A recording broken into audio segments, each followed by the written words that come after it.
যদি তাকাইতে আসে কোনো মুসলমানও যদি আপনার উপর জুলুম করতে আসে, আমরা ওই মুসলমানের হাত কেটে ফেলে দেব যখন আপনার উপর জুলুম হবে। তখন যদি আপনি মাজলুম হন আর মুসলিম জালেম হয়, তাহলে আমরা তার বিরুদ্ধে ব্যবস্থা নেব।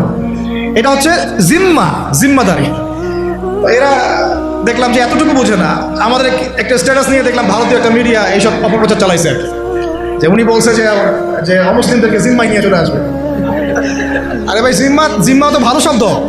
জিম্মা এত বড় শব্দ যে মানে আমার সন্তান যদি আপনার বিরুদ্ধে অন্যায় করে, আমি আমার নিজের হাতে সন্তানকে শাস্তি দিব, এটা হলো জিম্মা।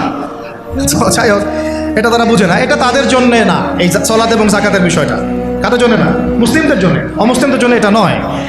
আমরা তাদেরকে দাওয়াত দিব। কি করবো? তাদেরকে দাওয়াত দিব। যাকাত প্রতিষ্ঠা করা সম্ভব কিভাবে? আমরা রাষ্ট্রীয়ভাবে আমাদের যাদের নেশাব পরিমাণ সম্পদ হয়েছে একেবারে তালিকাভুক্ত করে, শুমারি করে, একটা প্রশাসনের বাহিনীকে লাগিয়ে দিয়ে এটাকে আমরা মানে উত্তোলন করতে পারি কিনা? নবী সাল্লাল্লাহু আলাইহি ওয়াসাল্লাম করেছিলেন কিনা? আবু বকর সিদ্দিক, ইবনুল খাত্তাব বিন আফফান, উসমান বিন আফফান, আলী ইবনে আবি তালেব, তারা করেন নাই? তখন কি এই যাকাতের অর্থগুলো গরিব মানুষের কাছে সমানভাবে বন্টন করা হয় নাই? যাকাতের 8টা খাতে। এবং তখন কি সমাজের মধ্যে গরিব মানুষের সংখ্যা বেশি ছিল না কম? একজনও খুঁজে পাওয়া যায় তো? ওয়াল্লাহি, এখনো যদি আমরা যাকাত ভিত্তিক অর্থ ব্যবস্থা চালু করতে পারতাম, তাহলে আমাদের সমাজে কোনো গরিব মানুষ থাকতো না। আপনাদের যত ওই কমিউনিজমের মতবাদ আছে, আর ওই পুঁজিবাদ আছে, আর এই সমাজতন্ত্র আছে, হ্যাঁ, আর এই যে আরও যত মতবাদগুলো আছে, ওয়ার্ল্ড ব্যাংকের, IMF এর, হ্যাঁ, ফেডারেল রিজার্ভ ব্যাংকের, এই সমস্ত মতবাদগুলো ফেল করছে। মানবতার কল্যাণে তারা কিছুই করতে পারে না। মানবতার কল্যাণে প্র্যাকটিক্যালি কাজ করে দেখিয়েছেন নবী মুহাম্মদ সাল্লাল্লাহু আলাইহি ওয়াসাল্লাম কিভাবে ইসলামী এবং যাকাত ভিত্তিক অর্থ ব্যবস্থার মধ্য দিয়ে সমাজের দরিদ্র মানুষের হক আদায় করতে হয়, এটা তিনি দেখিয়ে দিয়েছেন। আপনারা সেটা কিছুই করতে পারেন। খালি এসব গদবাধা আমাদেরকে ইকোনমিক্সের বই পড়াইছেন। ইকোনমিক্সের কি করছে? বই পড়াইছে। আর ইকোনমিক্সের পড়া এত জরুরি এই যুগে, ইসলামিক ইকোনমিক্স না হলে যে আমাদেরকে কিভাবে তারা সুদখোর বানাচ্ছে আপনি চিন্তাও করতে পারবেন না। সাম্য তো কায়েম করতে পারেনই নাই, ইনসাফ তো করতে পারেনই নাই, বরং মানুষকে খাইয়েছেন রিবা, সুদ, ঘুষকে জায়েজ করছেন, দুর্নীতি হয়েছে, টাকার মান কমানো বাড়ানো নিয়ে ইনফ্লেশন করেছেন, গরিবের রক্ত চুষে খাইছেন। হ্যাঁ, একটা অংশ দিন দিন ধনী হয়েছেন, বাকি অংশকে গরিব বানাইছেন। মানুষের রক্তচোষা, শ্রমিকদের রক্তচোষা, গরিবদের রক্তচোষা অর্থনীতি দিয়েছেন মানুষকে। এবং এর ফলে মানে বৈশ্বিক জুলুম আপনারা প্রতিষ্ঠা করেছেন এই অর্থনীতি সিস্টেমের মধ্য দিয়ে। এইটা নিয়ে কথা বলতে গেলে আমার 1 ঘন্টা সময় লাগবে। এটা আমি অন্য একদিন বলবো ইনশাল্লাহ। শুধু এই টপিকের উপর কথা বলবো ইনশাল্লাহ, যে বর্তমান অর্থ ব্যবস্থা ধোঁকাবাজি, বর্তমান অর্থ ব্যবস্থার অর্থনৈতিক সিস্টেমের ধোঁকাবাজি আপনি শুনলে আপনার চোখ কপালে চলে যাবে। আসলে যারা কম জানে ওরা ঘুমাইতে পারে শান্তিতে, যারা আসলে জানে তারা ঘুমাইতে পারে, বুঝছেন? আসলে সত্য কথা এটাই। এত ধোঁকাবাজি হয়েছে অর্থনীতির মধ্যে, এমনভাবে গরিব মানুষকে নির্যাতন করা হয়েছে, এমনভাবে রক্ত চোষা হয়েছে। আল্লাহর কসম করে বলতেছে, বাংলাদেশের বেশিরভাগ মানুষ এটার হদিসই নাই, তারা জানেই না। এবং এর পিছনে আছে ওই পশ্চিমা পরাশক্তি আর ওই ইসরায়েল এবং আমেরিকার শক্তি, এরাই কাজগুলো করছে সারা ওয়ার্ল্ডে। আল্লাহ পাক আমাদেরকে বোঝার তৌফিক দান করেন। এখন এই যাকাত ভিত্তিক অর্থ ব্যবস্থা প্রতিষ্ঠা করা কিন্তু এখন ব্যক্তিগতভাবে সম্ভব নয়। ব্যক্তিগতভাবে সম্ভব, রাষ্ট্রীয়ভাবে যদি রাজনৈতিক ক্ষমতা আমরা যেতে পারতাম ইসলামপন্থীরা, তাহলে এটা সম্ভব ছিল। 3 নাম্বার দেখুন, যে আমাদের যে বাজার আছে, বাজার বলতে 2 রকম বাজার। একটা হচ্ছে আঞ্চলিক বাজার, একটা হচ্ছে বিশ্ব বাণিজ্য। এই দুটো বাজারের মধ্যে হারাম আছে না? হারাম পণ্য আছে না? মাপে কম দেওয়ার বিষয় আছে না? সিন্ডিকেট আছে না? থার্ড পার্টির তেলেসমাতি আছে না? এই সমস্ত বিষয়গুলোকে আমরা নিয়ন্ত্রণ করতে পারছি না।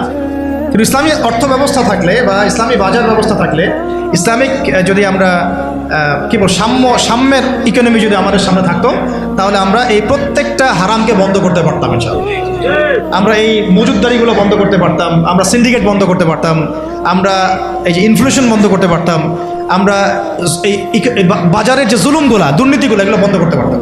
এগুলো কিন্তু আমরা বন্ধ করতে পারছি না। বরং ইনস্ট্যান্ট শাস্তির আওতায় আনা সম্ভব ছিল, আমরা এটা করতে পারছি না শুধুমাত্র ইসলামিক বিধান না থাকার কারণে। আল্লাহ পাক আমাদের বোঝার তৌফিক দান করেন। তারপরে দেখুন, 4 নম্বর হচ্ছে আমাদের পুরো অর্থ ব্যবস্থায়, এটা ভালো করে বোঝেন, পুরো অর্থ ব্যবস্থায় ইকোনমিক সিস্টেমের মধ্যে 3টা জিনিস খুব মোটা দাগে আছে। একটা হলো জুলুম, একটা হলো খেয়ানত, একটা হচ্ছে দুর্নীতি। বললাম জুলুম, খেয়ানত, দুর্নীতি, এই 3টা আমরা দূর করতে পারি নাই আমাদের অর্থ ব্যবস্থা থেকে। যদি ইসলামিক অর্থ ব্যবস্থা থাকতো, জাকাত ভিত্তিক, সাদাকা ভিত্তিক, কৃষি ভিত্তিক, শিল্প ভিত্তিক, হালাল বাণিজ্য আঞ্চলিক এবং বৈশ্বিক, তাহলে দেখতেন ইনশাআল্লাহ সমস্ত জায়গা থেকে জুলুম, তারপরে আপনার এই খেয়ানত এবং এই দুর্নীতি একটাও স্থান পেত না। কারণ এটাতে জনগণকে আমরা তখন আল্লাহর কাছে জবাবদিহি করতে বাধ্য করতাম এবং আল্লাহ পাকের বিধান অনুযায়ী বিচার ফয়সালা করতাম। আল্লাহ পাকের বিধান অনুযায়ী বিচার ফয়সালা করা হতো, তখন তারা এই সাহসটা পেত না। 5 নম্বর হচ্ছে দেখুন যে ইসলাম বিরোধী যত মতবাদগুলো আছে, যেমন ধরেন কয়েকটা কথা তো বললাম, যেমন ইসলাম বিরোধী অনেক মতবাদ, আসলে তারা তো বুঝতে পারেন না যে কমিউনিজম একটা ইসলাম বিরোধী মতবাদ, সেকুলারিজম একটা ইসলাম বিরোধী মতবাদ, এগুলো তো পলিটিক্যাল, এর বাইরে সামাজিক অনেক ব্যাপার আছে। যেমন ইসলাম বিরোধী বিভিন্ন মতবাদ সংস্কৃতি, কাদিয়ানি মতবাদ ধরেন, তারপরে ইসাই মুসলিমদের ফিতনা, ইসলাম বিরোধী যত মতবাদ, যেমন এই কমিউনিজম বা so-called communism, so-called democracy, so-called secularism, বা এই যে LGBTQ, তারপরে রিবা, কাদিয়ানি মতবাদ, এনজিওদের সুদের ফিতনা, ইসাই মুসলিমদের ফিতনা, যত ইসলাম বিরোধী মতবাদগুলো আছে এইগুলোকে রাষ্ট্রীয়ভাবেই আস্তে আস্তে আস্তে মিটিয়ে ফেলা সম্ভব ছিল। কিন্তু ইসলামী রাষ্ট্র ব্যবস্থা না থাকলে এটাকে আপনি মেটাতে পারবেন না, বরং তারা সমাজে আধিপত্য বিস্তার করার চেষ্টা করবে এবং তারা ফ্লুয়েন্টলি তাদের মিশনে কাজ করতে শুরু করবে, যেটা আমরা দেখেছি তারা কাজ করছে। কাদিয়ানিদেরকে কেউ ঠেকাচ্ছে কি? না। ইসাই মুসলিমদের ফেতনা কি কেউ ঠেকাতে পারছি? আমরা হয়তো দাওয়াত দিতে পারছি, বুঝাতে পারছি, ওদের এলেমের এগেনস্টে আমরা আমাদের এলেম জাহির করতে পারছি, মোনাজারা হচ্ছে, কিন্তু ওদের উপর কোনো কঠোর ব্যবস্থা কিন্তু আমরা গ্রহণ করতে পারছি না। ওটা ব্যক্তিগতভাবে সম্ভব হচ্ছে না, কিন্তু রাষ্ট্র থাকলে আমরা পারতাম, LGBTQ যে ওরা বলছে LGBTQ বইয়ের মধ্যে নিয়ে আসতেছে, রাস্তায় মানববন্ধন করছে, অধিকার চাচ্ছে, আইন পাস করতে বলছে, সমকামিতার আইন পাস করতে বলছে, সুদ তো আগেই হালাল করে ফেলছে তারা, মদের লাইসেন্স তো এগুলো আগেই দেওয়া হয়েছে, পতিতালয়ের লাইসেন্স আগেই দেওয়া হয়েছে। আর ইসাই মুসলিমরা কাজ করতেছে, শুধু এনজিওরা কাজ করতেছে, কাদিয়ানিরা কাজ করতেছে, আমরা কি এগুলোর একটাও গোড়ার থেকে কেটে ফেলতে পারছি? তো এটা আমরা পারতাম যদি আমাদের কাছে ইসলামী শাসন ব্যবস্থা বা ইসলামী একটা ইমারত বা একটা খেলাফা রাষ্ট্র থাকতো। এই জিনিসগুলো আমাদেরকে বুঝতে হবে, আল্লাহ পাক বোঝার তৌফিক দান করুন। কয়টা বলছি? 5টা। 6 নম্বরটা খুব বেশি ইম্পর্টেন্ট, এটা আমাদের জন্য খুব বেশি ইম্পর্টেন্ট এই কারণে যে এটা জাতির মেরুদণ্ড। আমাদের জাতির মেরুদণ্ড কি? শিক্ষা। এখন আসেন একটু পিছনে ফিরে থাকেন, বিগত 30, 40, 50 বছরে, বিগত 30 থেকে 40 বা 50 বছরে জাতীয় শিক্ষা ব্যবস্থার মধ্যে ইসলাম কতটুকু আছে আর কতটুকু নাই? আদৌ কি আছে?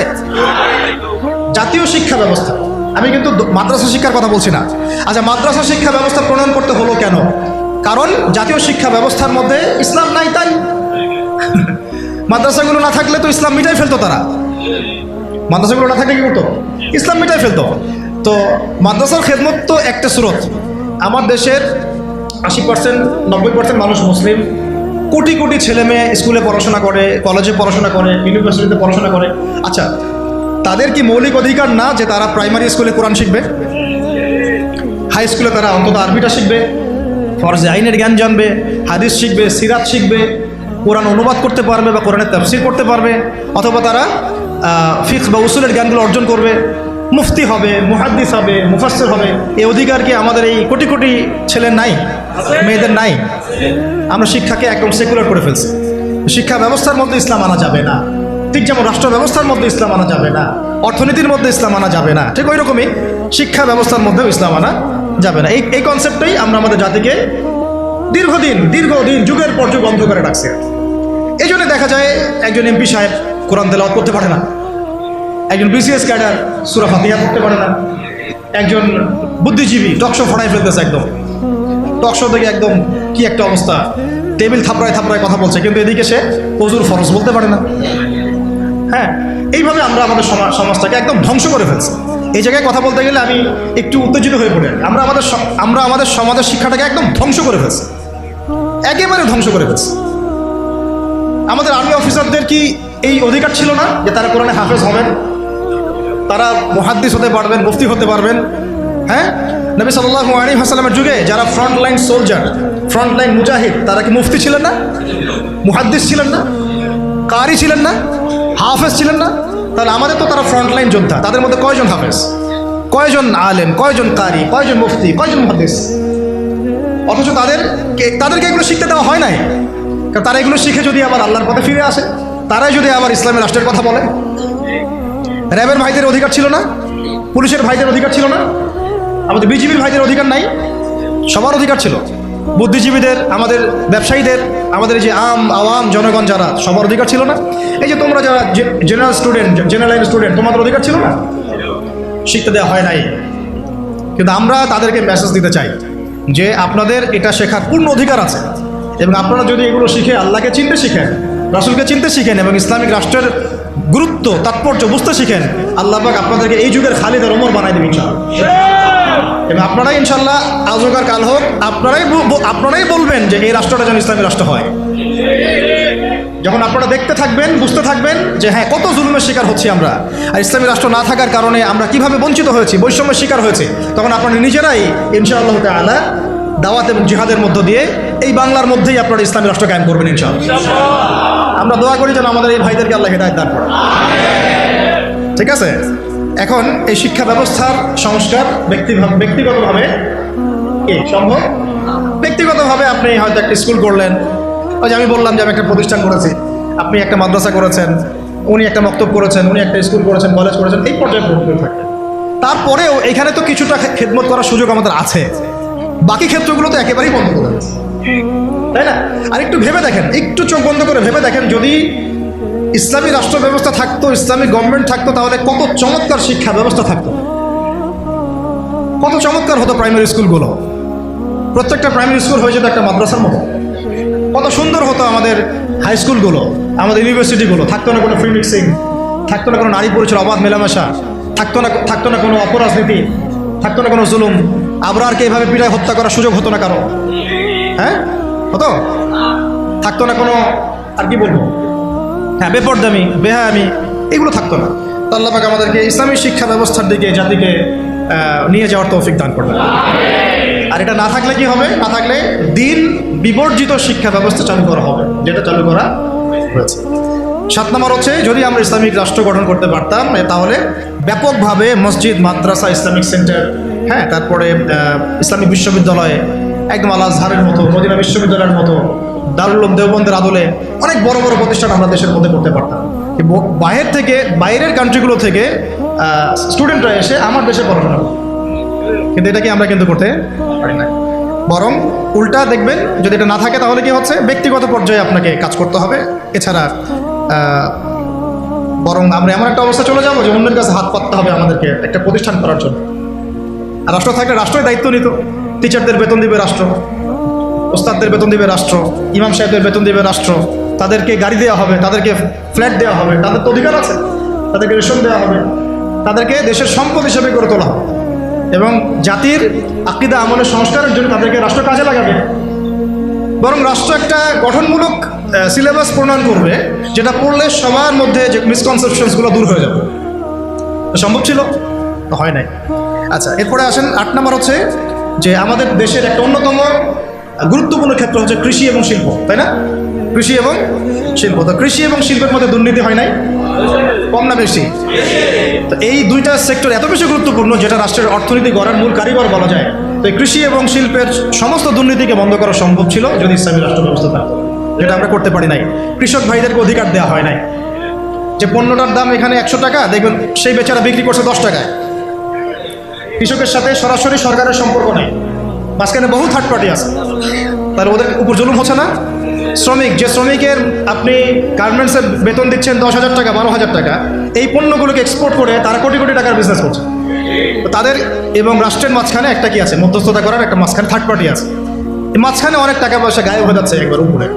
এর উপরে যাচ্ছে না, যাচ্ছে কানাডায়, সুইজারল্যান্ডে, সুইস ব্যাংকে, অমুক জায়গায় তমুক জায়গায়। হ্যাঁ, তো এই যে গরিবের রক্তচোষা অর্থনীতি, এটা বন্ধ করা যেত যদি আমরা ইসলামী রাষ্ট্র ব্যবস্থা প্রণয়ন করতে পারতাম। কি লম্বা হয়ে যাচ্ছে নাকি? আচ্ছা, 25টা পয়েন্ট বলবো আপনাদের ইনশাআল্লাহ। কয়টা? আজকের মতো 25টা, আরও আছে। যখন কিতাব আসবে ইনশাআল্লাহ তখন আরও 50টা 100টাও পাবেন ইনশাআল্লাহ। কয়টা বলছি? 8টা। হ্যাঁ, 8টা না? 8টা। 9 নম্বর লিখেন। 9 নম্বর হচ্ছে যাবতীয় অপসংস্কৃতিকে রুখে দেওয়া সম্ভব ছিল। যেমন স্টার জলসা, জি বাংলা, পরকিয়া শেখানো হয়, জেনা শেখানো হয়, মদ খাওয়া শেখানো হয়। হ্যাঁ, তারপরে ওই যে গুন্ডা মাস্তানি করাকে হিরোর রোল দেওয়া হয়, আর আমাদের ছেলেপেলে ওইটাকে ফলো করে। সমকামিতাকে প্রমোট করা হচ্ছে, এলজিবিটিকে প্রমোট করা হচ্ছে, এখন তো ট্রান্সজেন্ডারকে প্রমোট করা হচ্ছে। তো এই জিনিসগুলোকে এবং পর্ন সাইটগুলা এগুলোকে বন্ধ করা সম্ভব ছিল রাষ্ট্রীয় উদ্যোগে, কিন্তু আপনি ব্যক্তিগত উদ্যোগে এটা করতে পারবেন না। আচ্ছা, 9 নম্বর হচ্ছে এটা কথা। 10 নম্বর হচ্ছে এটা খুব গুরুত্বপূর্ণ, খুবই গুরুত্বপূর্ণ। সেটা হচ্ছে ইসলামী রাষ্ট্র ব্যবস্থা যদি না থাকে তাহলে এই যে অনলাইন এবং অফলাইনে যত প্রিন্ট এবং ইলেকট্রনিক মিডিয়া আছে এদের মিথ্যাচার আপনি বন্ধ করতে পারবেন, এদের ইসলাম বিদ্বেষ আপনি বন্ধ করতে পারবেন না, এদের শয়তানি আপনি বন্ধ করতে পারবেন না। ওই প্রথম আলোর সামনে গিয়ে আপনি গরু জবাই করেন না যাই করেন, ওর কিছুই যায় আসবে না, কিছু যায় আসবে না। ছেলে মানুষই হবে একটা, ওর কিছু যায় আসবে? শয়তানের এগুলোতে কিছু যায় আসে নাকি? তো যদি ইসলামী রাষ্ট্র ব্যবস্থা আপনার হাতে থাকতো তাহলে আপনি আইন প্রণয়ন করে হোক, নীতি নির্ধারণ করে হোক এবং আইনের সুশাসন নিশ্চিত করে হোক, ইসলামের স্বার্থকে সর্বোচ্চ অগ্রাধিকার দিয়ে আপনি এগুলোকে নিয়ন্ত্রণ করতে পারবেন। ইসলামী শাস্তি এগুলাই, ইসলামী শাস্তি এগুলা দর্রা, বেত্রাঘাত, হাত কেটে ফেলা, কি তাই না? রজম করা। এই জন্য এই ভয়ে তো বহু মানুষ চায় না যে ইসলামী রাষ্ট্র হোক। বহু মানুষ এই কারণে ইসলামী রাষ্ট্র চায় না যে ইসলামী রাষ্ট্র ব্যবস্থা আসলে পরে তাদের ব্যক্তি জীবনের গুনাহ তারা করতে পারবে না। কারণ ব্যক্তি জীবনে জেনা করে, ও তো চাবে না ইসলামী রাষ্ট্র আসুক। ব্যক্তি জীবনে মদ খায়, ও তো চাইবে না যে মদ, আরে বাপরে বাপ, ইসলামী রাষ্ট্র আসলে তো 80টা বেত্রাঘাত করবে আমাকে, তাই না? ইসলামী রাষ্ট্র আসলে তো পরকিয়া করতে পারবে না। তখন তো আপনি ধরেন যে খোলামেলা এবং উন্মুক্ত কনসার্ট আপনি করতে পারবেন না। আপনি শুনলে বাসায় শুনবেন, ব্যক্তিগতভাবে পাপ করবেন, জনগণকে পাপি করতে পারবেন না, তাই না? ইসলামী রাষ্ট্র আসলে অনেক অনেক সমস্যা আছে আমার, ওই সমস্যাগুলোর কারণে তারা আবার চায় না ইসলামী রাষ্ট্র আসুক। তো যাই হোক, চাক আর না চাক একটা কথা বলে দেই, অনলাইনে দিয়ে দিব না, মানে কেউ চাক আর না চাক, কেউ চাক বা নাই বা চাক, আজ হোক আর কাল হোক, এই বাংলাদেশের বুকে ইসলামী রাষ্ট্র কায়েম হবেই হবে। কেউ এটাকে বদলাইতে পারবে না। কেন পারবে না বলেন? কেন পারবে না? কারণ নবী সাল্লাল্লাহু আলাইহি ওয়াসাল্লাম ভবিষ্যৎবাণী করেছেন যে একটা কাঁচা বাড়ি বাদ থাকবে না, একটা পাকা বাড়ি বাদ থাকবে না যেখানে আল্লাহ পাক তাওহীদের কালিমা লা ইলাহা ইল্লাল্লাহ মুহাম্মাদুর রাসূলুল্লাহকে প্রকাশ করবেন না। ওরা যে বলছেন অখণ্ড ভারত হবে, হ্যাঁ অখণ্ড ভারত হবে ঠিকই, তবে সেটা হবে কিসের? ইসলামের এবং তাওহীদের কালিমা লা ইলাহা ইল্লাল্লাহ মুহাম্মাদুর রাসূলুল্লাহ। অপেক্ষা করতে থাকো, তোমরা অপেক্ষা করতে থাকো, ফান্তাজিরু ওয়া ইন্না মাআকুম মিনাল মুনতাজিরিন। কোনো সমস্যা নাই, কিন্তু এটা হবেই হবে ইনশাআল্লাহ। আর যে কথাটা আল্লাহ নবীজি মুখ দিয়ে বলেছেন যে জেরুজালেম মুক্ত হবে এবং জেরুজালেম থেকে ঈসা আলাইহিস সালাম কি করবেন? 40 বছর এই বিশ্বকে শাসন করবেন, কারো ক্ষমতা নাই এটাকে ঠেকায়, এটাকে বদলাই দিবে। এই ক্ষমতা না ইসরায়েলের আছে, আর না আমেরিকার আছে, আর না পশ্চিমা সভ্যতার আছে, আর না আমাদের এই গোমূত্রখোর মোদিদের আছে, ওদেরও না। এরা তো গোমূত্রখোর, এরা কি খায়? যারা গরুর পেশাব পান করে ওদের মাথায় কি থাকতে পারে? তো যখন ওগুলো খেয়ে নেশা মাথায় উঠে আর কি, তখন হ্যাডাম দেখায়। বুঝতে পারছেন কথা? যাই হোক, আমরা দোয়া করি আল্লাহ পাক তাদেরকে হেদায়েত দান করেন। আবু জাহেলের জন্য তো দোয়া করা হয়েছিল না? আল্লাহ আবু জাহেল বা ওমর রাদিয়াল্লাহু আনহুর মধ্যে যাকে আপনি ভালোবাসেন আল্লাহ আপনি হেদায়েত দান করেন। এমন হতেই পারে যে তাদের বহু মানুষ ইসলামের সৌন্দর্য দেখে আমাদের দিনে ইনশাআল্লাহ দীক্ষিত হবে, হতেই পারে। বিইজ্জে আজিজ আও যুল্লি যালিল, একটা হাদিসে আছে যে সম্মানের ঘরে সম্মানের সাথে ঢুকবে, অসম্মানের ঘরে একবার অপদস্থ করে ইসলাম ঢুকবে ইনশাআল্লাহ। তো যাই হোক, পয়েন্টটা ছিল কি, যে আমরা যদি ইসলামিক রাষ্ট্র ব্যবস্থা থেকে যেতে পারি তাহলে প্রিন্ট এবং ইলেকট্রনিক মিডিয়ার এই যে ইসলাম বিদ্বেষ এগুলোকে আমরা বন্ধ করতে পারবো। তখন আমরা ইনসাফ প্রতিষ্ঠা করতে পারবো এবং সত্য মানুষের কাছে প্রচার করতে পারবো। সারা বিশ্বে ইসলামকে এই যে জঙ্গি, সন্ত্রাসী এই শব্দগুলো কারা ছড়াইছে বলেন তো? এই মিডিয়ারাই ছড়াইছে। কারা ছড়াইছে? এই মিডিয়ারা ছড়াইছে। ইহুদিরা ছড়াইছে, খ্রিস্টানরা ছড়াইছে, জায়নিস্টরা ছড়াইছে, সবাই ইসলামকে জঙ্গি ধর্ম, সন্ত্রাসী ধর্ম এগুলো ছড়াইছে না? মুজাহিদদেরকে বলেছে এরা সন্ত্রাসী। এখন পর্যন্ত হামাসের ভাইদেরকে তারা বলে সন্ত্রাসী। আর এই জালেম ইসরায়েলকে তারা বলে কি বলে? হ্যাঁ, মানবতাবাদী না? আমাদের ভাইরা ওখানে নির্যাতিত হচ্ছেন, নিপীড়িত হচ্ছেন, কিন্তু আল্লাহ পাকের কাছে ওই জায়গাটা অনেক মকবুল একটা জায়গা। কেন মকবুল? আল্লাহ পাক ওই জায়গা থেকে বেশি সুহাদা নিচ্ছেন আল্লাহর কাছে, বেশি শহীদ আল্লাহ ওইখান থেকে নিচ্ছেন। তো এটা দেখে আমাদের তো রক্ত আর